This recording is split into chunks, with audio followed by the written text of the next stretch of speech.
Bienvenidos a una segunda emisión de Opinión Independiente y fíjese que el día de hoy tenemos un programa de lujo. Vamos a hablar, para mi gusto, de un tema bastante controversial, pero hay que tocarlo, pero de una forma precisa, profesional y sobre todo objetiva. Y es momento de decir la verdad, las realidades sobre las pensiones en México.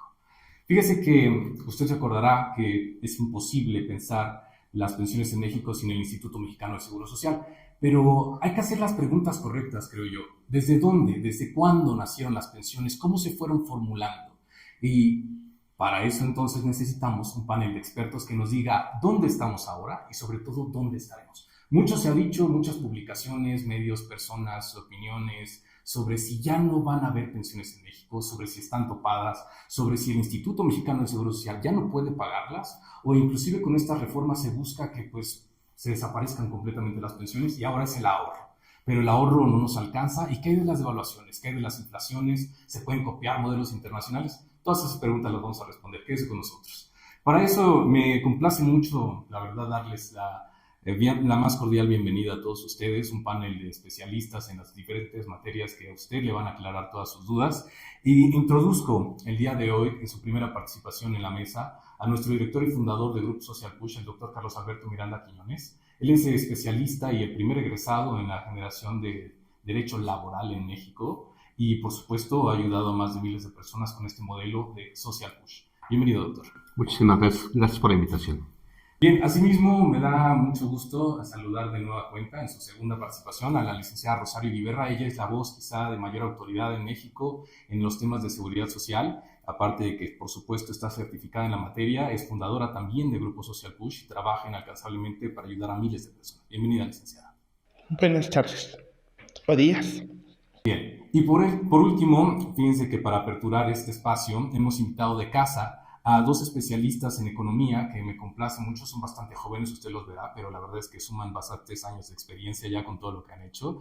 Introduzco en su primera participación a la licenciada en economía Kimberly Solano. Ella es egresada de la Escuela Superior de Economía por parte del Instituto Politécnico Nacional, una gran escuela, y cuenta con la preespecialidad en economía, matemática y finanzas. Bienvenida, licenciada. Un placer.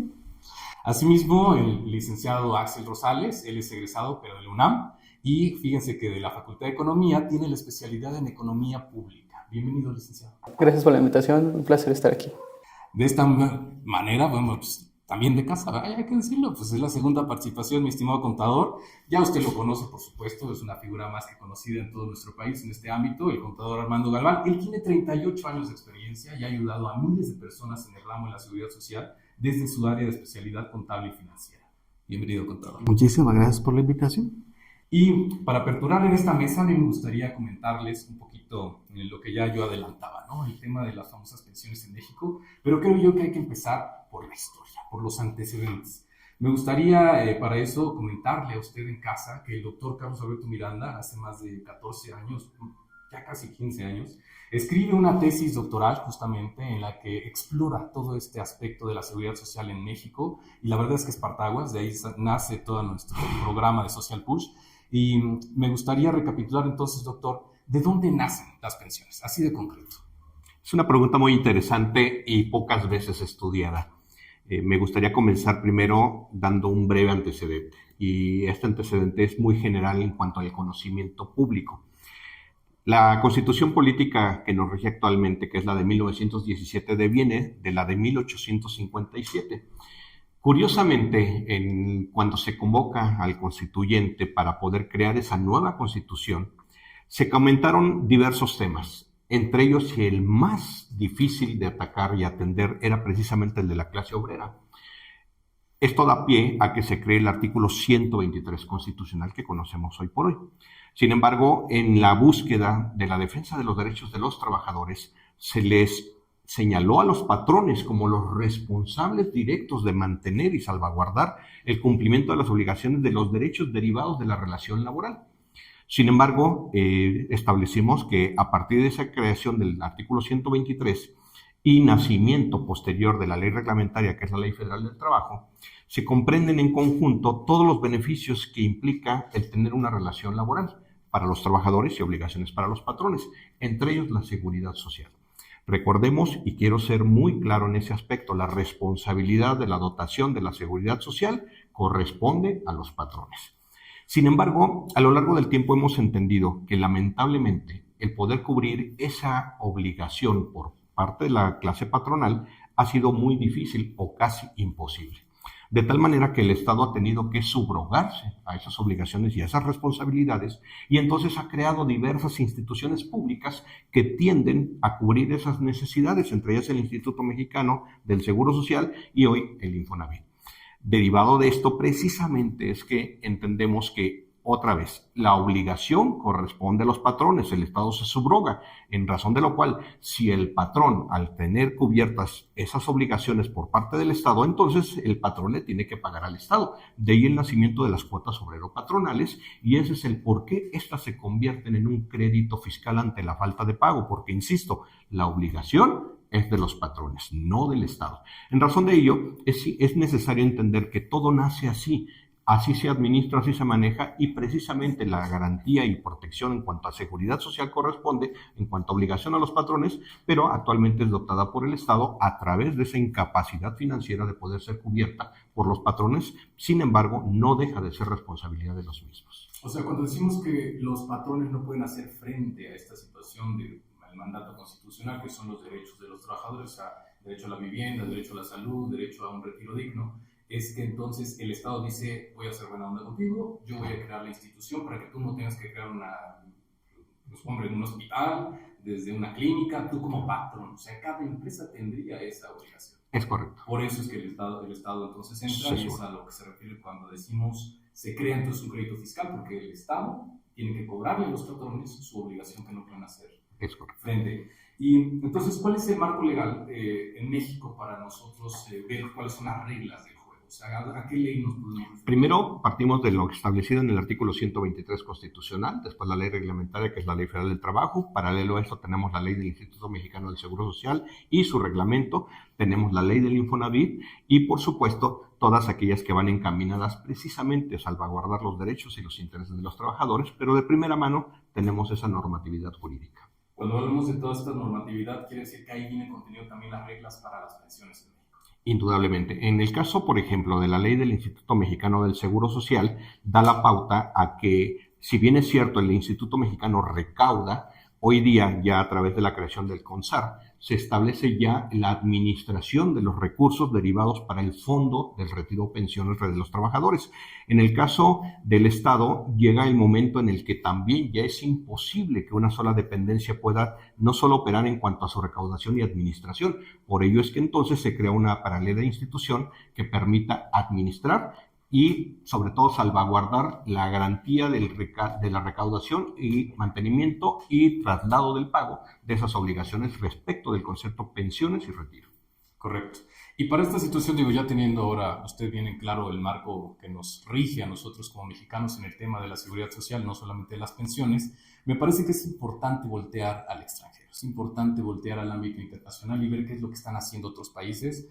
Les hago este antecedente que me parece muy interesante, mera coincidencia, el asunto de, en Chile en su momento, en el 43 nace el Instituto Mexicano del Seguro Social, pero quien se encarga justamente de establecer toda la situación del análisis con base en cómo se va a hacer el modelo de pensiones en México, ustedes se acordarán, es un licenciado, economista por supuesto en su momento, que se apellidaba casi Sheinbaum, pero el apellido es similar, pero no es igual.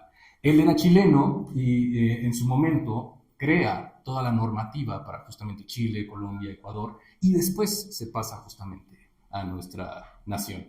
Entonces, entendiendo que tenemos diferentes conceptos por ahí de algunas otras naciones, mucho se ha hablado, lo vamos a introducir, de los problemas, ya usted seguramente en casa los conoce y los ha escuchado, en México de las pensiones. Pero ¿qué hay de otros países, licenciada Rosario, que nosotros podamos checar y voltear a ver y podamos decir, oye, mira, no sé, Dinamarca se está haciendo esto, en Suiza, y la pregunta del millón, ¿se puede aplicar así tal cual en México?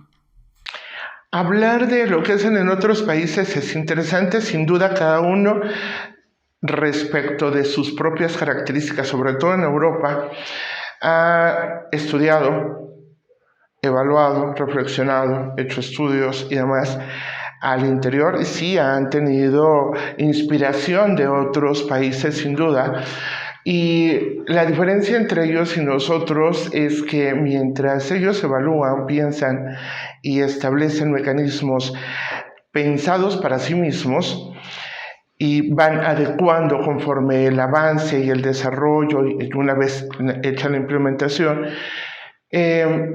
desafortunadamente en el caso de nosotros, aunque lo hagamos y nos inspiremos, no podemos hablar de que funcionen de la misma manera nuestra idiosincrasia, nuestras costumbres, cómo se desempeña el gobierno, cómo realiza cada uno la labor que le corresponde, son absolutamente diferentes en muchos sentidos y eso establece entonces un no es igual. Y los resultados que en este momento también tenemos, o sea, no lo digo yo, los resultados están al alcance de todos. Y sí, hablar de que en otros países las cosas pueden estar funcionando mejor, pues sí podemos estar hablando de que hay un Finlandia, de que hay un Dinamarca, de que hay países en Europa sobre todo que funcionan mucho mejor, que no es ellos sí lo están haciendo súper bien y no tienen errores. No podemos hablar de ello, insisto, pero que sí tienen muchas más ventajas y van 1 o 2 pasos adelante de nosotros en algunos sentidos. Sí, también eso es cierto. Hay que mencionar de manera muy rápida, en México, usted se acordará, la famosa Ley 73, nosotros ahorrábamos, ¿verdad? Ahorrábamos a lo largo de toda nuestra vida laboral y los últimos 5 años eran bastante determinantes por ahí, ya en casa lo sabemos. Y el Estado es el que se encarga, el Estado mexicano es el que se encarga de hacer frente. Pero, ¿quién es quién en el mundo? ¿Cómo se maneja, Axel? Ya hablando un poco más en economía, macroeconomía, ¿cuáles son las políticas al respecto? Sí, claro, es una realidad que el sistema de pensiones en un país se debe establecer a partir de sus propias complejidades, así como el propio contexto social, político y económico. Cada país va a tener sus complejidades, así como sus particularidades. Hablemos de países que tienen éxitos como Países Bajos, Islandia, Israel, Dinamarca, Finlandia, Australia. Estos países son conocidos por tener un éxito en su sistema de pensiones. Sin embargo, ¿qué es lo que los hace exitosos en este ámbito? Principalmente se basan en 3 pilares. Contribuciones a la seguridad social propias hechas por el trabajador y el patrón y Estado. Adicional a ello, otro pilar fundamental son contribuciones complementarias para el retiro, obligatorias o voluntarias. Es decir, se legislan leyes justamente para obligar al trabajador a que ejerza o haga estas aportaciones complementarias para su retiro, así como el mismo patrón está aportando a un sistema privado de pensiones justamente en pro del trabajador. Y por último sería justamente el pilar del Estado, ¿no? El Estado es quien financia estos recursos y los que los destina justamente a dar o a otorgar pensiones justamente. Adicional a ello, pues hay que pensar en las variables o en los determinantes los cuales los países deben contemplar o los gobiernos de los países deben contemplar justamente para establecer su política del sistema de pensiones. Hablemos ¿no? de población. Por ejemplo, los ciudadanos en Australia representan 26.658.000. En México somos poco más de 130 millones. Esto es un determinante, el crecimiento demográfico. Adicional a ello, ¿cuántas de esas personas están en edad de trabajar? ¿Cuáles son contribuyentes? En Australia, igual un país destacado, hay 65% de personas entre 16 y 65 años los que pueden contribuir justamente con cuotas de seguridad social. Adicional a ello, ¿cuántas personas de nuestra población se encuentran dentro de los 65 años o más? En países como Australia es el poco más del 17% de personas que son mayores a 65 años. En México tenemos poco más de 15% de personas mayores a 65 años, lo que representa justamente una carga importante para el pago de pensiones. Adicional a ello, e importantísimo, la recaudación.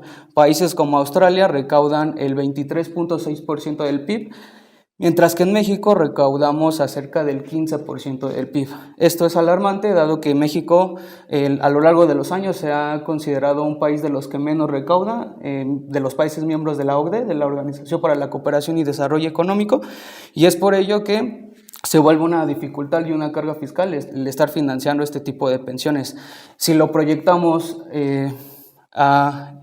hacia el futuro, tendremos que se pintaba que en el 2010 por cada 100 individuos menores a 15 años en México existían 20.659 adultos mayores a 60 años. Para 2020, esta relación aumentó a 29.62 personas mayores de 65 años por cada 100 niños.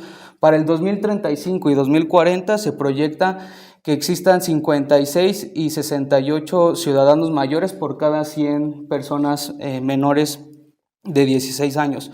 Adicional a ello, es alarmante porque se proyecta que para el 2050 se espera que haya poco más de 24 millones de personas de 65 años o más, lo que constituirá el 16.5% de la población total, y a esto se le estaría destinando cerca del 7.1% del PIB para poder realizar el pago de sus pensiones. Entonces, ese es el panorama general en el cual, pues, justamente se surge el debate de cómo seguir financiando este sistema de pensiones. Y eso nada más en una comparativa internacional, porque hay que mencionarlo. Yo les comentaba este asunto simpático de la coincidencia con el economista Sheinbaum, que es el que realiza todo el estudio para México, justamente, pero así también para los demás países. Chile, él es chileno, y en Chile, que fue justamente el primero en establecer en toda América Latina todo este mecanismo, me pareció muy interesante que ellos fueron también los primeros que vieron esta situación de la curva pues al revés. En vez de tener a todo un capital constitutivo económicamente hablando, se va ahora a convertir en un país de personas mayores. Y por eso dicen, tenemos que cambiar el modelo. El Estado ya no tiene esta necesidad de estar sufragando las pensiones, que se vayan ahora por una situación de lo que nosotros conocemos como Ley 97 en México. Pero en México lo hicimos mucho tiempo después, ya que tuvimos todos estos problemas. Me parece muy interesante cómo ahí sí no volteamos a ver al extranjero qué es lo que estaban haciendo para cambiar este asunto. Y digo nada más para adentrar, que es que si alguien en la mesa así lo quisiera abordar, que es un tema que a mí me gusta mucho, es el tema, como lo dijimos, de la historia económica en México. Venimos de un estado benefactor, ustedes se acordarán, hace bastante tiempo, a una especie extraña, porque hay que mencionarlo así, no es puro neoliberalismo, ¿sí? Nunca se estableció como tal un neoliberalismo, a diferencia de Chile, donde ellos sí dijeron, vamos a optar a un estado neoliberalista y se va a aplicar en su totalidad. Entonces el Estado no tiene que estar inmiscuido en ningún tipo de situación, incluyendo el tema de las pensiones, que se tiene que dejar libre. Me parece muy interesante este acercamiento desde el punto de vista neoliberalista, que en México no se da. En México se seguía sufragando, aún inclusive hoy en día, que ya en teoría pasamos del estado neoliberalista al estado del bienestar, ¿no? Así lo denominamos. Entonces, pregunto yo en esta situación, este ciclo de vida justamente, ¿no? Este ciclo de vida de una persona, hay que entender desde el individuo, que es el que va a disfrutar, pero es el que también ahorra y es el que también aporta. En este ciclo de vida entonces, ¿qué es lo que podemos advertir? ¿Cómo es el ciclo de vida económico de una persona?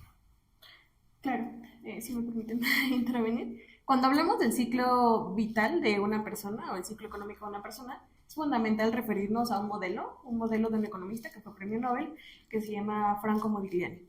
Este modelo lo que hace es estudiar o explicar cómo se maneja el salario, el consumo y el ahorro de una persona a través de su vida. Todo esto en función de su edad y de su permanencia en el mercado laboral, ¿no? Este modelo es muy claro. Tenemos la etapa de la juventud, donde los ingresos son muy bajos o incluso nulos. Entonces, aquí en esta etapa de la juventud existe una dependencia económica o incluso un endeudamiento. ¿Por qué? Porque pues, los jóvenes ahorran invierten en educación o en desarrollo personal. Posteriormente tenemos la etapa de la madurez laboral, donde el salario crece y alcanza un punto máximo. Es aquí donde es clave ahorrar, porque es cuando se obtienen los ingresos mayores, ¿no? A través de su vida. Sin embargo, también es donde observamos un efecto denominado rendimientos marginales decrecientes en el salario. ¿Esto qué quiere decir? Que cuando somos jóvenes adquirimos experiencia y comenzamos ganando bastante. Sin embargo, con el paso del tiempo, nuestra productividad se estabiliza y el valor que le aportamos a una empresa o a un puesto deja de ser alto. Entonces los salarios comienzan a descender y posteriormente o finalmente tenemos la etapa del retiro, pensiones o jubilados, donde pues los ingresos se disminuyen significativamente. Y llega aquí lo que Franco Modigliani denomina la etapa del desahorro. Es decir, ahora yo, persona mayor de 65 años, vivo del capital que acumulé a lo largo de mi vida. Y en esta etapa, por lo general, estos ingresos se consumen en su totalidad. Entonces, es importante, por eso, el ahorro. Este modelo no solo refleja un patrón individual, sino también una dinámica colectiva, donde, por ejemplo, en el modelo de pensiones Ley 73, observamos que depende de una dinámica de solidaridad intergeneracional. Entonces, los ahorros o las pensiones de las personas mayores de 65 años o más dependen de los ahorros activos de los trabajadores actualmente.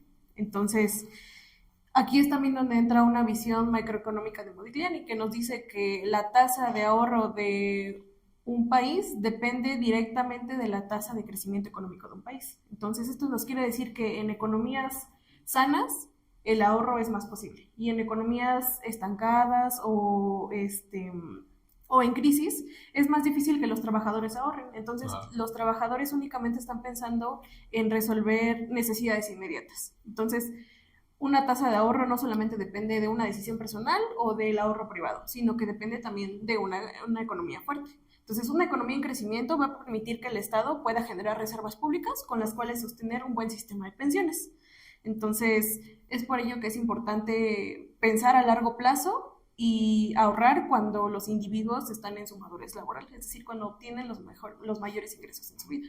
Leí hace poco que el promedio mensual en mexicano en cuanto al ingreso, en teoría son datos oficiales, es de 15,000 pesos mensuales, ¿sí? Entonces, de esos 15,000 pesos mensuales tendría yo que estar justamente ahorrando una cantidad. Pero hay que ser muy honestos, ¿sí? Usted en casa lo sabe, se acordará cuántas crisis económicas, devaluaciones, situaciones complejas hemos pasado, que se piensa difícil el querer ahorrar en una moneda como el peso, que se ve bastante volátil y con presiones internacionales bastante complicadas, y eso sin entrar a un debate de cómo lo han hecho las administraciones. Pero centrándonos, contador Armando, en el tema de las personas. Digo, usted al final del día ha tratado, y justamente es el área de especialidad, ha tratado de estar educando y buscando diversas alternativas y estrategias para las personas. ¿Cree que ha cambiado la forma justamente del ahorro y del consumo de las personas a lo largo del tiempo? Usted lo ha visto en miles de personas a lo largo de bastante tiempo. Lamentablemente no. Seguimos todavía gastando lo que tenemos de ingreso. La gente no entra en conciencia del ahorro hasta que siente que ya llega la fecha de la pensión. Correcto. Entonces, no. Les puedes explicar y muy pocos son los que pueden entenderlo. Hay gente que sí me marca. A los 45 años he tenido gente que me está marcando, oye, voy a entrar a la modalidad 40, desde ahorita me quiero preparar. Felicidades. Pero no ha de ser ni siquiera el 1%. Lamentablemente así sucede, ¿no? Entonces, ¿no? ¿Qué tenemos que hacer? Pues seguir impulsando el ahorro preventivo. Nosotros le llamamos ahorro inteligente, que tenga que ver con el interés compuesto y demás, pero solamente para las personas que van a entrar a la modalidad 40 y que todavía son chavos, ¿no? 45, 48 años, 50 años. Porque quien quiere iniciar el ahorro ya para entrar a la modalidad 40 el próximo año, y que además tiene la idea de pensionarse, de cotizar solamente un año, sí, y que la va a ir bien, no está totalmente desinformado, y por supuesto las consecuencias las tendrá que pagar. Esa desinformación se da mucho, ¿eh? A mucha gente le dice, no, con que cotices un año ya puedes pedir tu pensión y no pasa nada, ¿no? Sí, claro, sí, hay muchos asesores que manejan ese discurso. Inclusive hay gente que te dice, pues tú nada más cotiza 3 años a tope, y es como si cotizara 5 años a menos del tope, ¿no? O sea, pues las cuentas no cuadran, al final de cuentas no es por ahí. Y eso genera pues un daño, porque finalmente la persona que está recibiendo la información toma decisiones equivocadas y termina con una pensión inferior a la expectativa que tenía. Pero al final del día, regreso a mi pregunta derivada justamente de la intervención de la licenciada. A ver, tenemos la economía que conocemos en México, ¿sí? Si nos situamos. O sea, es una economía compleja, es una economía sometida a situaciones internacionales bastante complicadas hoy en día, sobre todo, la estamos viviendo. ¿Es culpa entonces del trabajador y de esos 15,000 pesos en teoría que mencionaba la Federación no estar ahorrando? ¿O será que es una situación de decir, bueno, sí, tiene lógica, ¿por qué tendría yo que estar ahorrando de eso, de todas mis necesidades que tengo ahorita a la mano? Bueno, mira, los números que estamos manejando aquí son conocimientos totalmente técnicos y reales, pero afuera hay un mexicano, Juan Charrasqueado, temerario además. Entonces, en esa búsqueda sí puede improvisar y puede lograr lo que quiere, pero hay que tener disciplina, hay que tener creatividad, hay que tener constancia. Por ejemplo, 15,000 pesos de salario. Yo preguntaría, bueno, ¿y cuál es el salario que, entre comillas, recibe el trabajador fuera de la nómina oficial? Que eso es algo común. Sí, es una práctica muy común. Entonces, indebida, por supuesto. pero en torno ganas 15. A lo mejor ganas 20, 17 que fueran. Ya tienes ahí un margen que tú puedes ahorrar. El ahorro no tiene que ser en grandes cantidades, más bien en la constancia, en el tiempo. Entonces, si eso le agregamos también, por ejemplo, que la Profeco dice que nosotros gastamos aproximadamente 2,000 pesos al mes, que no es necesario gastar, ya llevas 2, más otros 2, ya llevas 4. ¿Cuánto te cuesta la mole 40? A lo mejor no la puedes pagar a tope. Nadie dijo que tiene que ser a tope forzosamente, 25 UMAS. Podemos hablar de, no sé cuántos en UMAS, pero podemos hablar de un salario diario de 2,000 pesos que equivalen a 60,000 pesos teóricos mensuales. Ahí puedes tener una buena pensión. ¿Y cuánto te cuesta eso? A lo mejor hoy día, unos 8,000 pesos. Entonces sale, haciendo cuentas. ¿Qué digo? Hay que mencionar que la vida cambia, digo, no tenemos que abordar todavía el tema, ¿verdad? Pero la vida cambia cuando el Estado me va a garantizar una pensión, a cuando yo ahora, hoy en día, población sobre todo joven, tenemos que buscar bueno, nuestro ahorro sí. para un futuro. Bueno, sí. Bueno, yo hablé ahorita en mente de ley 73, pero también hay para ley 97. La gran ventaja que tienen los de ley 97 es que tienen todo el mundo por delante, cosa que nosotros los de ley 73 no. ¿Pero qué necesitamos? Bueno, cambiar el chip. Sí. Tener disciplina. Es cierto, las circunstancias económicas no nos son favorables. De hecho, nunca lo han sido. Todos los que estamos aquí hemos conocido puras crisis, porque estamos desde Salinas de Gortari para acá, una tras de otra, de diferentes formas y con diferentes impactos, pero le pega al bolsillo. ¿Cuántos años no duró el salario sin moverse? Claro. Entonces, y sin embargo aquí estamos. Entonces, los que somos los que son jóvenes, pueden ahorrar, pueden hacer un esfuerzo y yo creo que sí se puede lograr. El tema es la asesoría, el tema es la información, el tema es, creo yo, el conocimiento. Pues es como un seguimiento, sí, claro, todo parte del principio, pero lo más importante es que si no lo piensas acá, puedes traerte 20,000 asesores y no vas a avanzar. Estoy de acuerdo. En eso estoy muy de acuerdo con usted.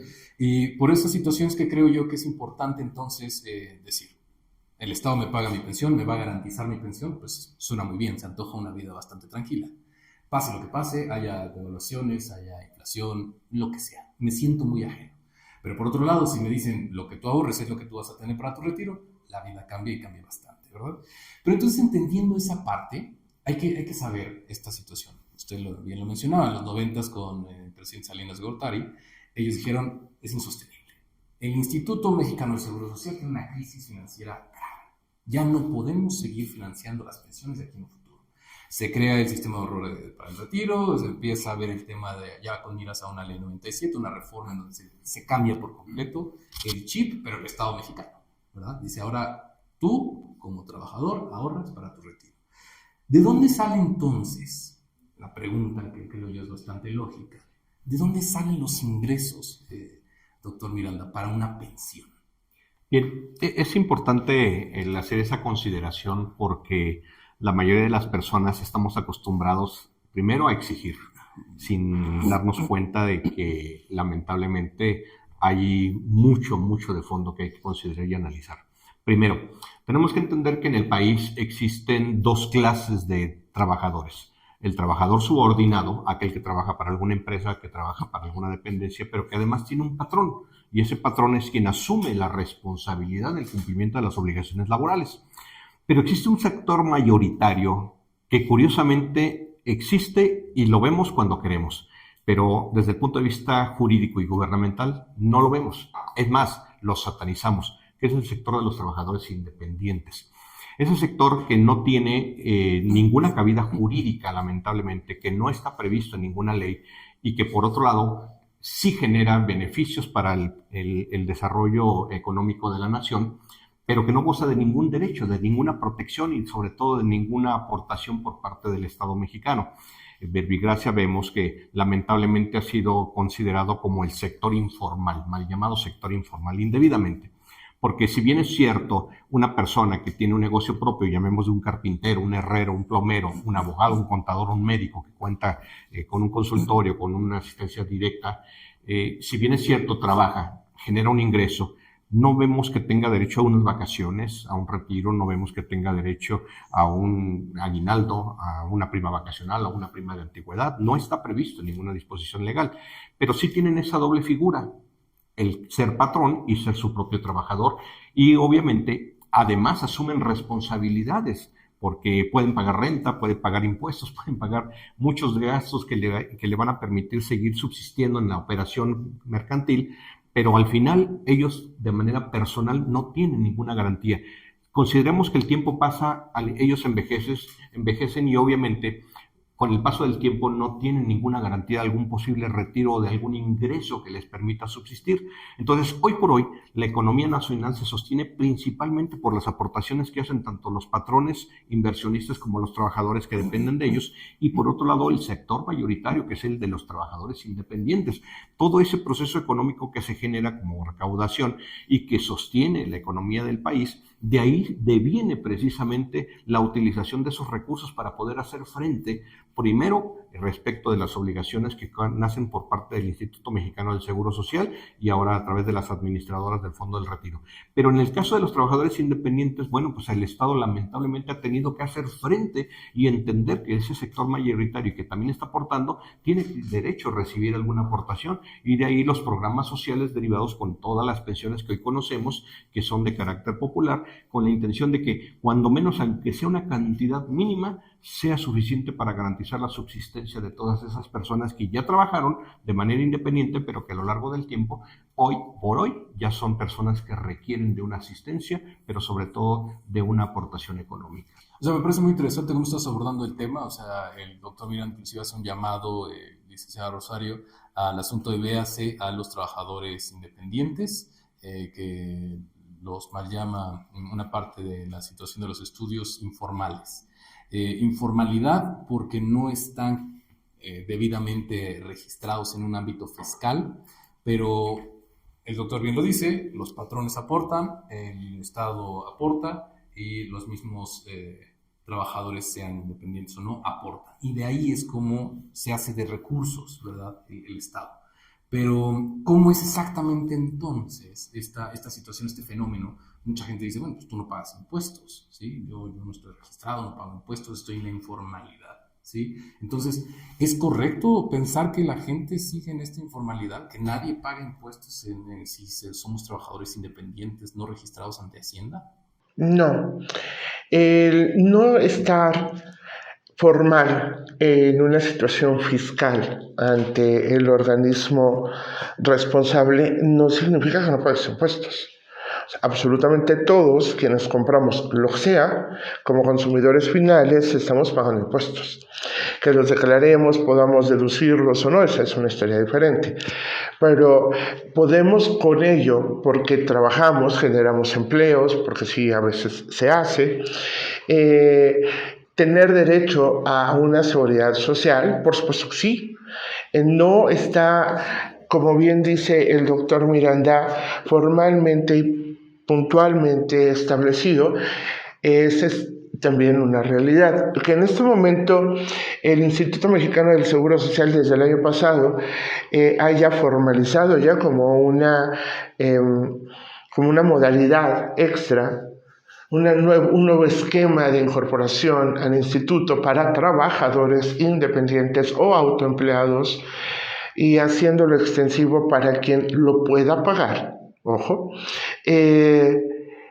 pues abre una puerta, abre una ventana para que estas pensiones contributivas de quienes en su momento trabajaron, porque aquí hay una historia. Yo, trabajador independiente, a lo mejor en su momento estuve trabajando para la iniciativa privada. Esta tenía la obligación de darme de alta al instituto y iba pagando mis aportaciones para tener el día de mañana el derecho a una pensión, que es lo que estamos tratando en este momento.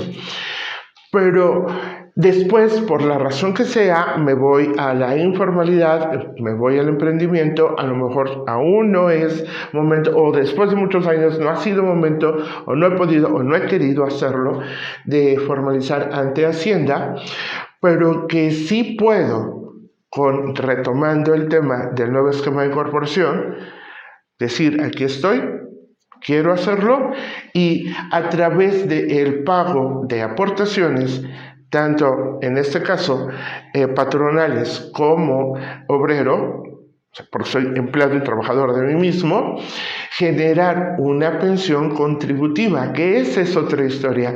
Dentro de todo esto que vivimos en el país, tenemos dos tipos de pensiones, contributivas y no contributivas. Las contributivas son estas que estoy comentando y las no contributivas son aquellas que el gobierno desde hace no muchos años ha establecido como apoyo, para mí, entre comillas, para personas en diferentes rubros, en diferentes áreas, bajo diferentes condiciones, pero que ha ido abriendo cada vez más el abanico y que ahí sí son absolutamente, el recurso sale del gobierno federal para hacer frente. Bueno, es que sale siempre, o sea, el recurso... Sí, pero aquí es absoluto, porque la persona que recibe la pensión no ha aportado absolutamente nada. Es ahí la diferencia. Esa es la diferencia. No es contributiva porque yo tengo derecho, porque soy madre soltera, porque tengo más de 60, porque no estudio y no trabajo. Entonces puedo estirar la mano, inscribirme y me van a poner un chequecito o un depósito periódicamente. Es no contributivo. Yo no estoy haciendo absolutamente nada para generar ese derecho. Solo cubro el requisito y ya está. Por otro lado, cuando hablamos en este caso, que solamente estamos abordando las pensiones por parte del Instituto Mexicano del Seguro Social, sí hay una pensión contributiva, porque yo a lo largo de mi vida laboral he generado aportaciones, ya sea yo como trabajador independiente, tanto las obreros y las patronales, como en su momento cuando he trabajado para la iniciativa privada, insisto, lo ha hecho mi patrón, la parte que le corresponde, yo la otra parte, y así hemos ido. Lo que es interesante aquí mencionar, y que podría profundizar en ese sentido también el contador Armando, es, sí, aportamos, y lo comentaba también como uno de los factores el licenciado Axel. ¿Cuánto aportamos? ¿Por cuánto tiempo aportamos? Empezamos una vida laboral a lo mejor a los 18, a los 20 años.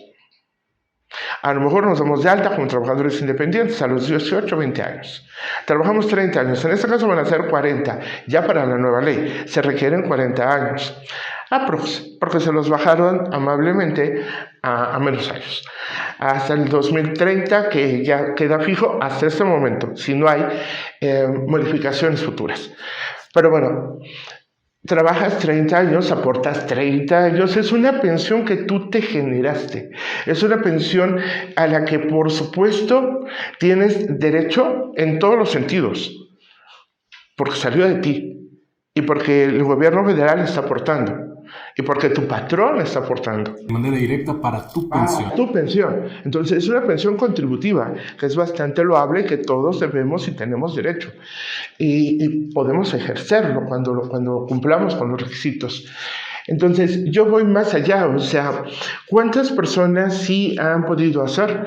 Aquí lo que falta es información, pero una información puntual, que la gente sepa, que todos los que nos están escuchando y viendo, sepan que hay maneras, ¿sí?, de generarse ellos una pensión contributiva que no pegue directamente a las arcas de la nación a través de pensiones o ayudas en las que yo no he contribuido nada, ¿no? Ahí lo abordaremos más adelante, porque ya, claro, lo abordaremos más adelante. Aquí la pregunta principal era ¿de dónde sale el dinero para pagar las pensiones? ¿De lo que yo aporto o no?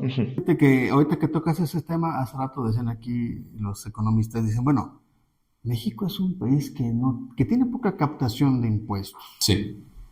Entonces nosotros como mexicanos de alguna forma contribuimos a que no crezca la captación. Porque todas estas personas que trabajan de manera independiente, no todas, pero una parte importante, no paga el impuesto a la renta. Paga el impuesto al consumo, por supuesto, eso sí, pero recordemos que todos los mexicanos estamos obligados a contribuir al impuesto a la renta cuando tenemos una ganancia. Correcto. Entonces, los que son omisos a esta obligación, de alguna forma están contribuyendo a que la captación de impuestos no sea la que se requiere y por ende, finalmente nos repercute a nosotros, porque entonces si el país tiene menos impuestos, independientemente de cómo los gaste, tiene menos dinero para repartir a las pensiones. Justo, ese es a donde yo quería llegar. O sea, todos contribuimos de alguna manera, y discrepo un poquito con la licenciada, porque al final del día creo que todos contribuimos de alguna manera con el pago de nuestros impuestos, ya sea vía indirecta por medio del consumo o vía directa por medio de nuestros ingresos, ¿no? Pero al final del día todos contribuimos al pago de las pensiones. Todo esto sube, como bien lo comentaba el contador, a las arcas de la nación y de acuerdo a las políticas fiscales, a las decisiones que el gobierno federal y quien esté a cargo en ese momento decida cuánto se tiene que destinar. Y ahí me gustaría abordarlo justamente con el licenciado Axe. ¿Cómo es que estamos en este contexto? ¿Cuánto se paga de pensiones en nuestro país? Sí, correcto. También me gustaría retomar un poco acerca de dónde proviene este dinero para el pago de las pensiones, dado que, bueno, es interesante justamente, ¿no? Entre pensiones contributivas, no contributivas, Ley 73, Ley 97, ¿no? Hablamos de que en la Ley 73 se tenía la idea de que se iba a financiar las pensiones de Ley 73 con las aportaciones a la seguridad social de los trabajadores vigentes, ¿no? Es decir, cuotas que van a servicios de salud, a esta parte de cotizar semanas y derechos sociales, ¿no? Servicios sociales que otorga el IMSS.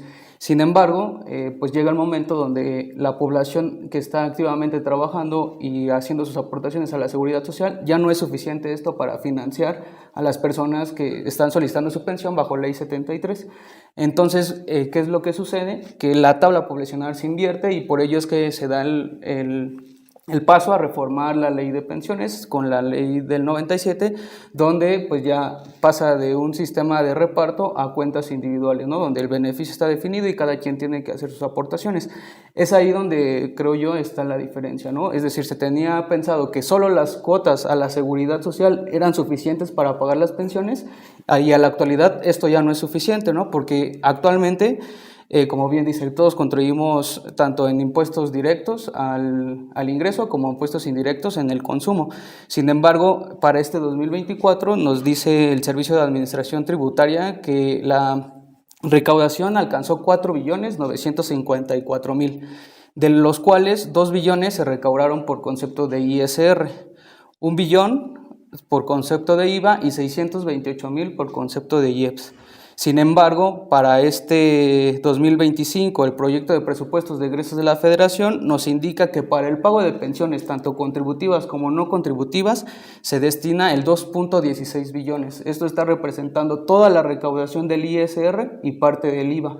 Es por ello que aquí está la problemática y donde nos encontramos, donde la recaudación ya no es suficiente justamente para financiar el pago de pensiones, tanto contributivas como no contributivas.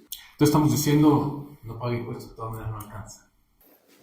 Pues realmente comparto la opinión del contador Armando, donde pues realmente tenemos que hacer esfuerzos justamente para incrementar la recaudación, tanto ISR por las personas que se encuentran fuera de estas regulaciones, así como, digamos, hacer el esfuerzo personal, ¿no? De un trabajador independiente. Si yo soy mi propio patrón, buscar la posibilidad, la manera de poder generar tanto mis cuotas patronales como mi cuota obrero, ¿no? Entonces es ahí hacer el esfuerzo porque justamente, ¿no? Ya Ley 97 tendría que también enfocarse más al ahorro. Entonces debe ser un sistema híbrido, tanto yo aportar para no, digamos, no recibir alguna pensión o no pertenecer a esta carga fiscal para el Estado, yo debo de contribuir y adicional a ello, pues pensar en el futuro, ¿no? Justamente mediante instrumentos financieros de a largo plazo justamente. El doctor Miranda introducía una situación de una segmentación, o sea, una diferencia que hace el gobierno federal en quién aporta, quién es la población económicamente activa, quién genera esta riqueza de la nación. Él refería que muy puntualmente uno de los sectores menos vistos es la gente que trabaja por su cuenta, que muchas veces se le considera como informales, porque no están aportando lo que deberían aportar en materia fiscal, o sea, a la hora de pagar impuestos, pues, ¿sí? Entonces, creo yo que es un tema bastante interesante porque la pregunta permanece. Si el doctor Miranda decía, es la gran cantidad de la población, él así lo refería, ¿no? La gran cantidad de la población que está sosteniendo el país, está aportando la gran cantidad de riqueza, pero entonces, si todos ellos se formalizaran, toda que es poquito más de la mitad de la población en México, ¿sería suficiente para el pago de todas estas pensiones que estamos manejando? Usted no se preocupe, más adelante le explicaremos más a fondo todas estas pensiones. Pero ahorita lo que queremos ver es este foco, ¿no? Si todo mundo, toda esta situación de informalidad, o mal llamada informalidad, se formalizara, ¿entonces alcanzaría? Bueno, mira, fíjate que ahorita que dices eso, vamos a decirlo así, pues no hay dinero que alcance una familia numerosa y que aparte los papás quieren mantener a los nietos, en fin, no hay dinero que alcance.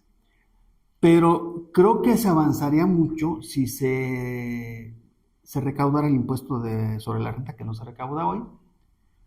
Sin embargo, no es lo único que el gobierno puede hacer. Ahora, tenemos un presupuesto y decimos ahí 2 billones de pensiones. Cuando hablamos de pensiones nos da terror. Si le decimos educación es otra cosa. Si le decimos seguridad es otra cosa. Vamos quitando la etiqueta. Si es necesario aumentar la porción de las pensiones, bueno, ¿qué va a pasar? Pues le van a reducir a seguridad, le van a reducir a educación, o va a haber una mezcla donde van a tener más captación de impuesto a la renta, a lo mejor va a ser más exigencia la verificación de las personas que no pagan impuestos. Correcto. Sí, sí. Pero también al final cuenta, digamos, bendito Dios, aún somos un país con petróleo. No sabemos que, ahorita a corto plazo a lo mejor no lo vemos como una viabilidad, pero recordemos que en 2 sexenios anteriores hubo excedentes enormes de ingresos petroleros que a lo mejor no se canalizaron como debiera. Puede ser que a futuro vuelva a suceder, porque contra todo lo que se diga, el petróleo aún sigue siendo un recurso bastante poderoso para quien lo tenga. Sí, sí. Entonces, que está en aguas profundas, bueno, no sé, pues ahora sí que el papá gobierno desesperado tiene que hacer lo necesario para que tengamos esos recursos, pero yo pienso que sí puede haber un equilibrio en las pensiones, pero también hay otra cosa de la que nunca se habla. Tenemos centenares de sistemas de pensiones en la oscuridad. No sabemos bajo qué reglas están, se ocultan y le pegan al presupuesto.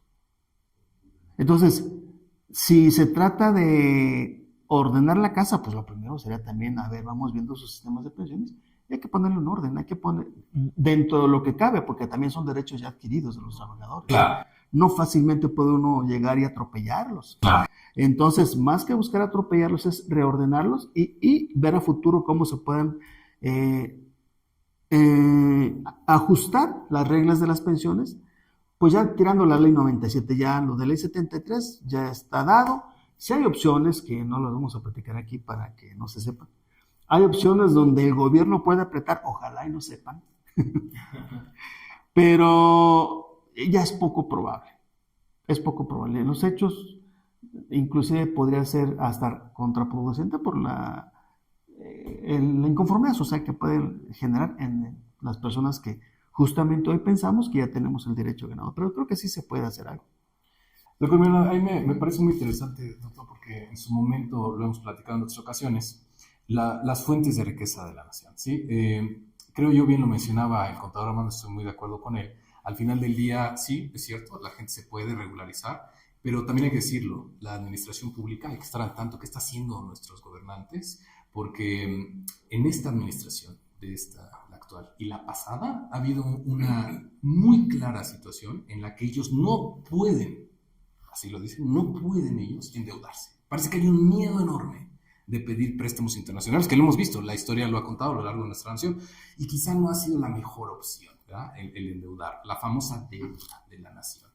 Pero entonces, como bien lo dijo el contador, también estoy muy de acuerdo con la situación, pero me parece muy curiosa, no queda más que los impuestos, la recaudación, ¿ya? Y la verificación de la gente que no paga. ¿Qué opinas al respecto? ¿Habrá otro camino? Bueno, primero, retomando la aportación del contador Armando Galván, sí es importante también señalar y que lamentablemente pocas veces hemos visto. Primero, en el caso de las pensiones contributivas y las no contributivas, que es lo que más nos pega por sobremanera en el presupuesto público y que sobre todo va a ir en aumento y tenemos que estar conscientes y tenemos que estar preparados para eso y tenemos que hacernos a la idea y como acertadamente señala, esto puede traer como consecuencia que se disminuya la aportación para los diversos servicios públicos que en su momento estamos acostumbrados y que ya creo que estamos notando cómo la falta de presupuesto nos está afectando como población. Pero lo importante y el punto medular de ello es que satanizamos al sector laboral desde el punto de vista de obligación por parte del IMSS. pero nos olvidamos de las instituciones públicas y las instituciones que en su momento también administran los fondos de retiro. Me refiero a universidades públicas, me refiero a estados de la República que también tienen sus propios organismos de seguridad social y que al final reciben presupuesto del gobierno federal y que al final, independientemente de la recaudación que sigue la misma escalada, es decir, es incapaz la recaudación en cuanto al tema de seguridad social para poder sufragar y solventar sus propias necesidades. Pongo un ejemplo muy claro. En el caso, por ejemplo, de las universidades públicas a nivel nacional, la cantidad que se recauda para su operación no es otra más que la que recibe por parte del gobierno federal o el gobierno estatal, y su recaudación directa es mínima. En el caso, por ejemplo, de las dependencias públicas, tanto estatales como federales, por supuesto que es una obligación que sale del Estado y que mantiene el Estado. Sin embargo, hace contrapeso las relaciones sindicales que presionan a través de estos gremios y que generan una obligación por encima del común denominador en cuanto a derechos del fondo o en cuanto a derechos de un retiro o de una pensión que siempre vemos que puede ser abismalmente diferente para el común denominador.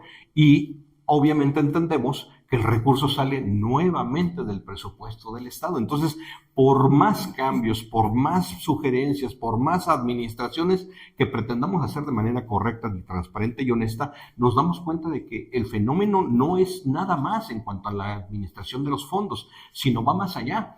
No podemos, tiene razón el contador en su aportación, no podemos nosotros generar un cambio radical de hoy para mañana hacia atrás, porque indudablemente esos ya son derechos ganados o adquiridos. Pero de aquí en adelante sí podemos entender toda esa problemática y buscar esas alternativas para decir, vamos a poner un freno. Y lo hemos visto en algunas dependencias públicas federales, como es el hecho de que las nuevas contrataciones ahora son a través de un régimen de honorarios. Ya no existe una relación laboral, precisamente porque yo como dependencia, mi presupuesto ya no me permite el poder pagarte un salario y al mismo tiempo solventar o generar las obligaciones derivadas de esa pensión.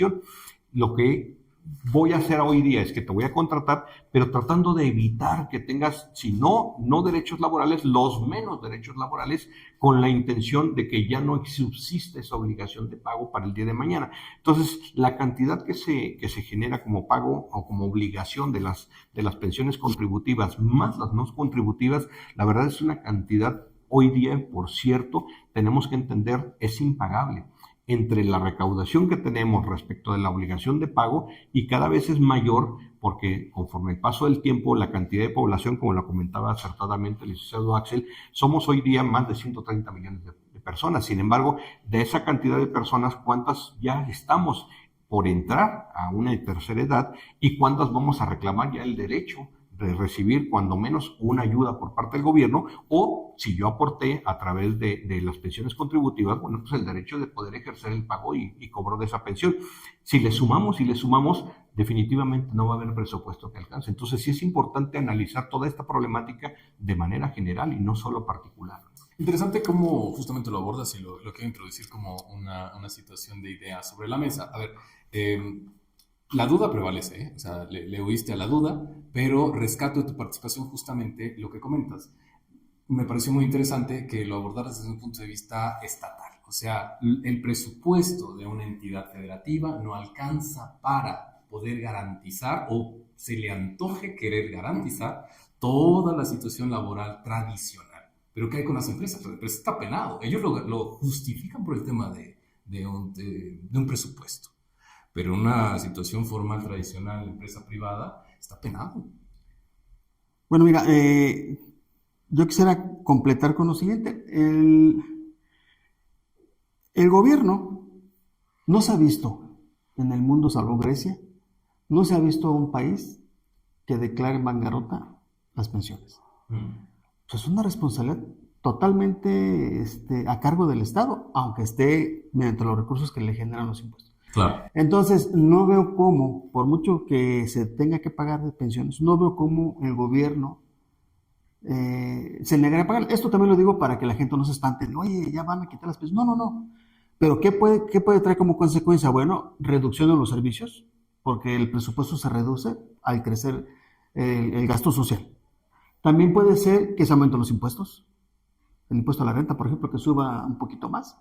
También puede ser que termine pidiendo préstamos al extranjero, o por último, que emita papel moneda. Correcto. Todo es perjudicial, pero el gobierno, como buen gobierno mexicano, no nos va a dejar desamparados. Pienso que habrá pensiones, así se tenga que pagar un costo muy alto, en mi opinión. Y justo a eso quiero yo concluir y pido la intervención justo de los especialistas en economía, porque, a ver, el gobierno, como bien lo dijo Federal, me gusta cómo lo abordó, no nos va a dejar desamparados, dice el contador, ¿sí? Sea al costo que sea, eso lo saben perfectamente bien. Y ustedes se acordarán que estas famosas, ahora tenemos que hablar de las pensiones no contributivas, ya lo adelantaba y lo definió muy bien la licenciada Rosario, todas aquellas que directamente hacia esa pensión, con miras hacia esa pensión a un futuro, nunca se aportó de manera individual nada. Entonces, ¿de dónde nacen las pensiones no contributivas? Ustedes se acordarán, en aquel entonces, cuando todavía éramos Distrito Federal, en ese entonces el jefe de gobierno, Andrés Manuel López Obrador, fue quien inicia justamente con las pensiones para los adultos mayores. De ahí el presidente Vicente Fox le agrada la idea y en conjunto la extiende a toda la nación. Pero entonces, la duda, si bien es cierto, no nos van a dejar desamparados, estuvo mal, ustedes como economistas, ¿cuál es su punto de vista? ¿Que existieran estas pensiones no contributivas? No, para nada, al contrario. Lo que se busca con una pensión no contributiva es garantizar un piso mínimo de bienestar para una persona. Es decir, no dejar a un sector en vulnerabilidad, tomando en cuenta que la población de 65 años o más es un grupo etario, pues, que está en bastante vulnerabilidad, ¿no? O sea, hemos visto que aproximadamente solo el 55% de ellos reciben una pensión.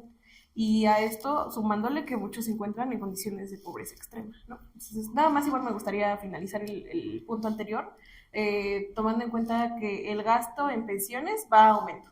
O sea, en los últimos años el gasto en pensiones se ha triplicado. Y por otra parte, la Secretaría de Hacienda y Crédito Público pronostica que los ingresos que perciba la nación se disminuyan en un 20%. Entonces, esto sigue siendo una cifra alarmante, porque entonces, ¿cómo o de dónde va a sacar el Estado este dinero? Entonces, también se prevé que la deuda pública pues siga aumentando, lo que a su vez pues nos sigue afectando. Ya lo comentaba justamente el doctor Miranda, bueno, repito, este sector informal, ¿no? En este sector de las personas que no están formalizadas en su parte fiscal, son quienes están sosteniendo toda la parte de recaudación. Y entonces sostienes la recaudación, pero sostienes la recaudación por pensiones no contributivas que ya se están disfrutando, pero que tú tampoco estás generando derecho para una pensión contributiva el día de mañana del IMSS, porque no tienes IMSS, porque tú no estás pagando impuestos, porque no estás en un esquema tradicional. Entonces, tal parece que se crea, como bien lo adelantaba usted, contador Armando, un círculo vicioso que estamos alimentando y que el gobierno federal, al no desampararnos, está tratando de justificar o llenar o subsanar con pensiones no contributivas, que pues nada más está pues ahí la siguiente administración que se haga cargo y a ver qué pasa, ¿no? ¿Quieres una buena pensión? Apórtale. ¿Cuánto aportan los europeos? Entre el 12 y el 18% de su salario. ¿Y tú quieres tener lo mismo con un 1.25%? ¿Le echas la culpa al gobierno? Claro. Primero, a mí me gustaría sí que este panel tuviéramos un tanto más de responsabilidad y ser más claros en el sentido formal. Al final, la economía se ha sostenido y se sigue sosteniendo gracias a la aportación del trabajo, no de la recaudación fiscal. Entendamos ese fenómeno curioso. Pareciera que es la opción, pero en mi opinión no lo es. Porque de acuerdo al reglamento del Seguro Social, la afiliación, pues hay enfermedades que nunca se te van a atender. Para la mesa prevalece. Es un modelo que se está buscando, aun cuando no estemos de acuerdo, cambiar. Un modelo que empezó con la parte de ley 97, se acabó, el Estado ya no contribuye a las pensiones de manera activa y tampoco las va a garantizar ya el día de mañana, hasta ahí se quedó. Y las reformas que han estado resultando de todo esto han sido modificaciones, parches, si así lo queremos ver, inclusive, a lo mejor no del todo bien hechos, pero sí con esta situación de creatividad de dónde sacamos más recaudación y cómo garantizamos el modelo sostenible. Hay un convenio entre el SAT y el Seguro Social donde están apretando a las personas físicas.